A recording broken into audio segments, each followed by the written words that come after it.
Wa alaikum wa rahmatullahi wa barakatuh. Ìyá wa Alesh Àbẹ̀kẹ́ Adé Sororo Alesh Adamallahu ayataha kọ́lọ́n jẹ́ kárí wọn pẹ́ kí ẹ̀mí wọn kó gùn dáadáa fún wa. Èmi ò bá sọ pé àwọn tẹ́ ń títorí wọn gba àwẹ̀ yìí tí àwọn wá ń jẹ ọ̀sán yìí, èmi ò bá ní ẹ fi wọ́n lẹ̀, orí tí ó bá jẹ́ kò ní ara rẹ̀ ò ní balẹ̀ tí ó fi jẹ́.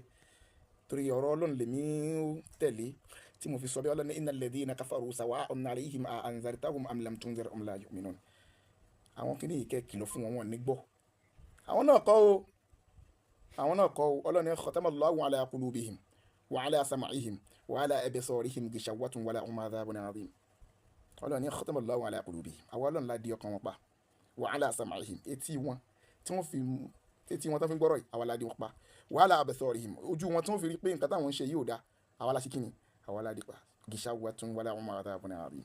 Nígbà tá a wá di pátá tó wà bò àtúbò, Ọlọ́run lòun lè ń díyàn lójú pa, òun lòun di létí pa, òun lòun ọ̀rọ̀ olè afẹ́ bá sọ tí ó bọ̀. Ṣebí ẹ̀ ń tọ́ wọn sọ́nà ni, ọ̀rọ̀ olè afẹ́ bá wọn sọ tí wọ́n ó gbọ́. Wa minan nasi man yaqulu amana billahi wa bil yawmil akhir. Wọ́n ní inú àwọn èèyàn táwọn sọ yìí, wọ́n ní Àbẹ̀kẹ́ Adé, àwa tẹ̀lé, àwa gbà fún ọ, eléré ibùsì ni wọ́n. Wọ́n ṣe yẹn rí o. Wọ́n á máa ní wọn jùlọ àwọn èèyàn. Yukhadi'una Allaha walladhina amanu wa ma yakhda'una.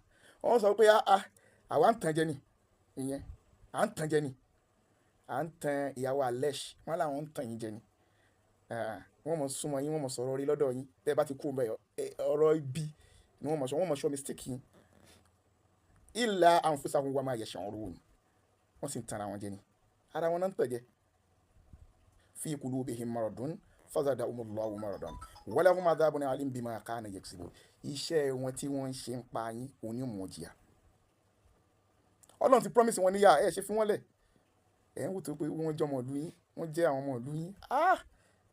Ọmọ Ànábì wa Muhammad sallallahu alayhi wa sallam, nítòótọ́ ni Ànábì ní hubbul watani minal iman, kéèyàn nífẹ̀ẹ́ ìlú èèyàn ara àgbàgbọ́ ni. Ó dábẹ́ ṣe nífẹ̀ẹ́ ìlú yín, ìgbà tí wọ́n wá gbọ́ ńkọ́, ṣé wọ́n ti mọ́rọ̀ ọba náà sínú rí?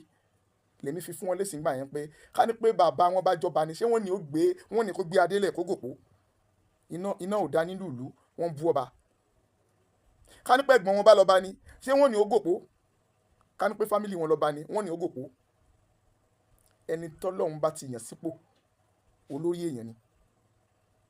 Ẹ̀yin tó wá ń bá wọn sọ́ngbà yẹn, ẹ fẹ́ kán jìyà, wọ́n dẹ̀ láwọn fẹ́ jẹ́ ìyàwó ẹ̀ bá fi wọ́n lẹ̀, ẹ jẹ́ kán jìyà. Orí tí ó bá jẹ́ kó, bí mi ti kọ́kọ́ sọ, orí tí ó bá jẹ́ kó tẹ́ ẹ bá kìlọ̀ fún kò ní gbọ́, ìyà wọn yóò jẹ́. Ẹ̀yin lẹ nífẹ̀ẹ́ wọn torí pé wọ́n jọmọ̀ lù yín, àwọn ò fọ́ fún yín, wọ́n nífẹ̀ẹ́ yín. Bínú yín ṣe mọ́, bínú yín ṣe rí lẹ́yìn ṣe ń ṣe. Bínú yín ṣe mọ́, bẹ́ẹ̀ ṣe rí sí lẹ ṣe ń ṣe sí wọn.